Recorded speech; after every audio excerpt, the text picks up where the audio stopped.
Kerusakan hutan akibat kegiatan untuk pembangunan seperti pembukaan lahan untuk infrastruktur, pemukiman, pertambangan, perkebunan, dan penebangan hutan yang tak terkendali telah menyebabkan terjadinya deforestasi atau pengundulan hutan dan juga terdegradasinya hutan, yang mana kegiatan-kegiatan tersebut telah menurunkan daya penyerapan emisi karbon dioksida yang ada di udara oleh hutan. Para ahli perubahan iklim menyepakati bahwa penurunan penyerapan emisi karbon dioksida ini turut memberikan andil atas terciptanya perubahan iklim yang saat ini telah dirasakan oleh seluruh negara di dunia. Nah, jadi kalau pemanasan global adalah peningkatan suhu rata-rata, ya, maka perubahan iklim adalah gangguan terhadap iklim bumi akibat pemanasan global. Ya, jadi perubahan iklim itu adalah sesuatu yang terjadi karena adanya pemanasan global. Dampak perubahan iklim ini sudah terlihat jelas di mana-mana. Misalnya dampak terhadap air yang dapat dilihat dari persediaan air yang semakin menipis di beberapa daerah dan meningkatnya permukaan air laut.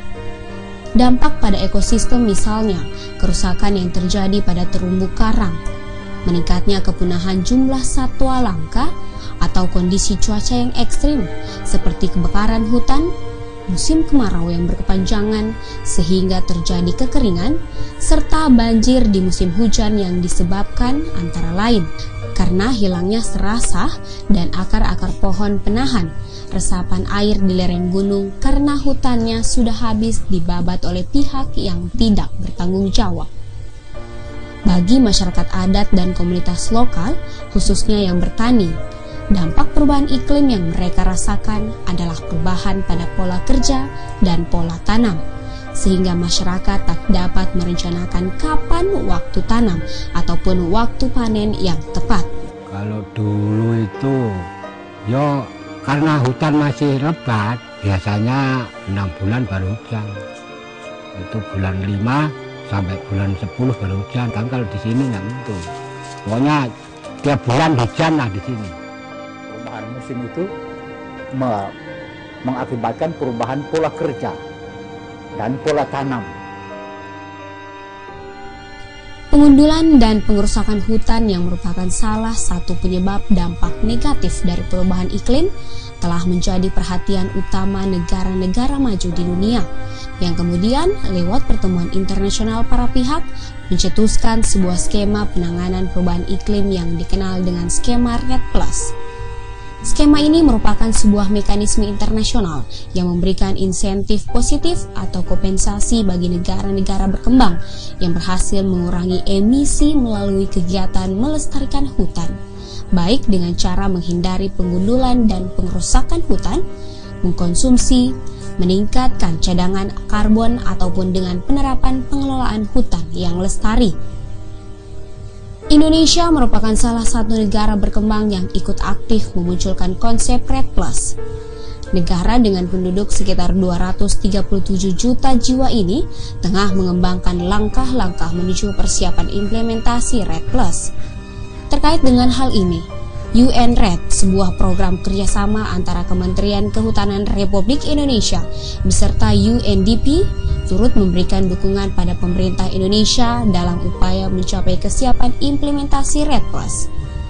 Sulawesi Tengah kemudian dipilih sebagai provinsi percontohan bagi kegiatan UN-REDD dalam menyiapkan infrastruktur yang diperlukan sebuah implementasi REDD+.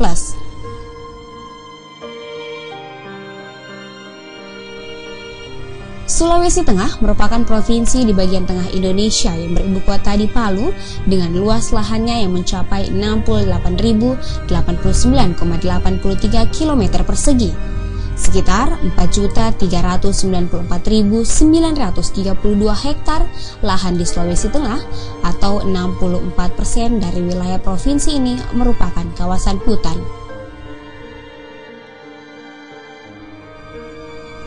REDD+ dapat menciptakan peluang dan tantangan untuk masyarakat adat dan komunitas lokal yang tinggal dan berinteraksi langsung dengan hutan. Skema REDD+ bisa menjadi peluang kearifan lokal bagi mereka dalam pengelolaan hutan. hak atas tanah dan sumber daya alam yang sudah dimiliki oleh masyarakat adat dan komunitas lokal diakui dalam skema ini.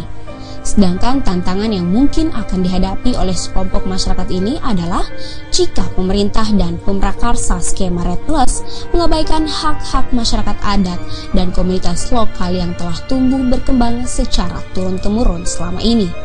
Salah satu kerangka pengaman sosial dalam skema Red Plus adalah penghormatan terhadap hak-hak masyarakat adat dan masyarakat lokal dengan menerapkan prinsip free, prior, informed, and consent yang dikenal dengan singkat FPIC atau dalam bahasa Indonesia lebih dikenal dengan Padiatapa, yakni persetujuan atas dasar informasi awal tanpa paksaan. Sulawesi Tengah sebagai provinsi percontohan skema Red Plus telah membentuk kelompok kerja atau Pokja khusus yang terdiri dari satuan kerja pemerintah daerah, akademisi, pengusaha hutan, masyarakat adat dan masyarakat lokal untuk bersama-sama menyiapkan berbagai infrastruktur Red Plus yang diperlukan. Salah satu infrastruktur yang diperlukan adalah tersedianya panduan Padiatapa. Penyusunan panduan Padiatapa tidak dilakukan secara instan, namun melalui tahapan diskusi dan perdebatan panjang di antara para anggota Pokja yang juga merupakan pemangku kepentingan di Sulawesi Tengah. Sebelum panduan disusun, lebih dahulu dibangun pemahaman bersama tentang prinsip dasar Padiatapa antara sesama anggota Pokja melalui sebuah lokalatih yang dilaksanakan selama 3 hari. Berdasarkan hasil keputusan anggota Pokja yang berjumlah kurang lebih 17 orang, disepakati 9 orang tim penulis diberi tugas untuk mengawal dan menyusun panduan Padiatapa hingga selesai. Kita mau pertama untuk peningkatan kapasitas untuk masyarakat, kan disosialisasikan ke masyarakat. Terus yang kedua, bagaimana juga kita EPIK ini menjadi alat mekanisme untuk mendengarkan semua aspirasi. Kalau dulu kan pemerintah kita ketika ada proyek langsung saja masyarakat tidak boleh, dia jadi masyarakat hanya ditempatkan sebagai objek, tidak boleh. Kalau dia bikin proyek itu merasa masyarakat dibuang, diusir, tapi ini tidak. Kalau itu misalnya ketika kita bicara EPIK ini kan kaitannya dengan RED nanti. RED sebentar itu kan akan bicara perdagangan karbon. Nah, masyarakat adat yang diletakkan yang punya wilayah adat itu yang juga harus dilibatkan. Mengawali proses penyusunan panduan, pada bulan Oktober tahun 2011, tim penulis panduan Padiatapa melaksanakan pertemuan di Kota Palu. Dalam diskusi ini, masih dijumpai terjadinya dinamika perdebatan yang sangat menarik di antara anggota tim penulis. Tetapi akhirnya semua kepentingan terakomodir dan menghasilkan draft panduan Padiatapa yang selanjutnya dikonsultasikan kepada seluruh anggota Pokja Red Plus pada bulan yang sama. Hasil pertemuan di Bogor oleh pihak UN Red dan Ketua Pokja Red Plus bersama beberapa anggota menyepakati untuk melakukan uji coba panduan tersebut dan menetapkan masyarakat di sekitar Kesatuan Pengelolaan Hutan atau KPH Dampela Sinombo, yakni Desa Lembah Mukti, sebagai salah satu lokasi uji coba panduan FPIC dengan memanfaatkan program Kesatuan Pengelolaan Hutan tahun 2012, yaitu program rehabilitasi kawasan hutan dengan penanaman pohon karet dan jabon.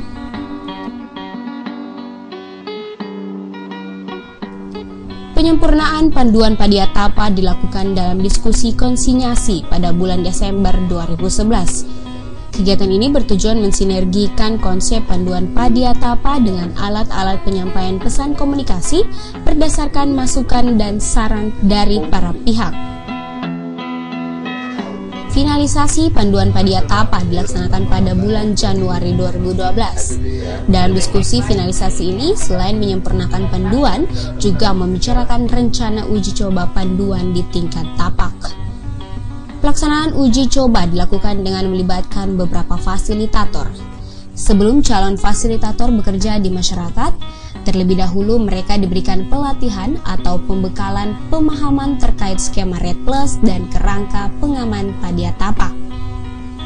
Dalam kegiatan diskusi dengan kelompok masyarakat, UN Red Program Indonesia menyediakan materi komunikasi yang digunakan oleh fasilitator untuk mensosialisasikan maksud dan tujuan program KPH dalam Red Plus, termaksud perubahan iklim agar lebih mudah dipahami.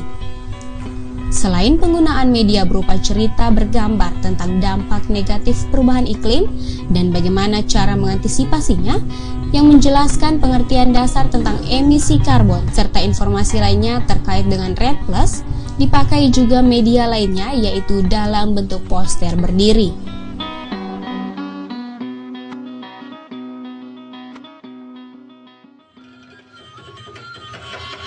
Kegiatan uji coba panduan FPIC yang telah disusun oleh tim penulis di Subpokja 4 REDD+ di Sulawesi Tengah dilaksanakan di Desa Lembah Mukti yang masyarakatnya berasal dari masyarakat pendatang suku Jawa, Bugis, Bali, serta masyarakat adat suku Pendau yang tinggal di wilayah tersebut. Pelaksanaan kegiatan uji coba yang difasilitasi oleh UNRED Indonesia, program ini merupakan salah satu cara untuk menguji cobakan panduan FPIC. Bekerja sama dengan Dinas Kehutanan Provinsi Sulawesi Tengah yang meluncurkan program rehabilitasi kawasan hutan dengan penanaman pohon karet dan jabon. Uji coba panduan FPIC dilakukan di Desa Lembah Mukti. Pembelajaran dari hasil uji coba dan masukan dari masyarakat Desa Lembah Mukti diharapkan dapat memperkaya isi panduan FPIC yang nantinya menjadi rujukan dalam pelaksanaan skema REDD+ di Sulawesi Tengah. Disadari baik oleh Subpokja 4, Dinas Kehutanan maupun UNRED bahwa kegiatan rehabilitasi kawasan dengan penanaman ini sesungguhnya masih jauh dari tujuan REDD+ dalam menanggulangi faktor utama deforestasi dan degradasi di Sulawesi Tengah, yaitu kegiatan pertambangan dan penebangan hutan yang tak terkendali. Namun, dengan mempertimbangkan belum berjalannya mekanisme REDD+ di Sulawesi Tengah pada saat ini, maka uji coba FPIC di Lembah Mukti ini lebih menekankan pada proses lahirnya kesepakatan antara masyarakat yang nantinya akan bersinggungan langsung dengan dampak REDD+ dan pemrakarsa proyek. Berdasarkan identifikasi yang telah dilakukan, program rehabilitasi kawasan dengan penanaman pohon karet dan jabon ini merupakan kegiatan yang paling mungkin dilaksanakan dalam uji coba FPIC di Lembah Mukti. Proses uji coba panduan Padiatapah diawali dengan menyampaikan informasi tentang program KPH dan REDD+ oleh fasilitator ke masyarakat. Setelah 2 minggu kemudian, dilakukan mekanisme musyawarah di tingkat desa yang dihadiri oleh 10 orang perwakilan dari tiap dusun yang terdiri dari perangkat dusun, badan permusyawaratan desa, kelompok perempuan, tokoh agama, dan pemuda. Setelah musyawarah desa, keesokan harinya dilaksanakan musyawarah tingkat dusun yang juga difasilitasi oleh para fasilitator desa yang sudah dilatih didampingi tim Pokja REDD+. Selanjutnya, pada hari ketiga, kembali diadakan musyawarah di tingkat desa dengan melibatkan perutusan 5 orang dari tiap dusun. Dalam proses musyawarah tingkat desa ini terpilih 9 orang juru runding yang akan bernegosiasi dengan pihak Kesatuan Pengelolaan Hutan selaku pemrakarsa program atas hasil-hasil kesepakatan yang tertuang dalam rekomendasi masyarakat terkait rencana program penanaman pohon karet dan juga jabon. Maka dengan memutuskan 1. Dinas Kehutanan dan unsur terkait desa, kecamatan, dan kabupaten perlu menyelesaikan tabur batas desa Lembah Mukti dan desa sekitarnya.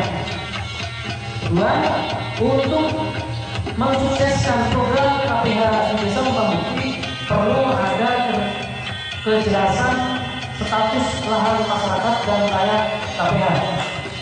Yang ketiga, yaitu masyarakat desa Lembah Mukti siap menerima proyek KPH berupa penanaman karet dan jabon dengan syarat masyarakat dilatih dan dibina. Berdasarkan hasil musyawarah masyarakat Desa Lembah Mukti pada tanggal 10 Maret 2012, proses Padiatapah ini selanjutnya dapat dievaluasi oleh tim independen.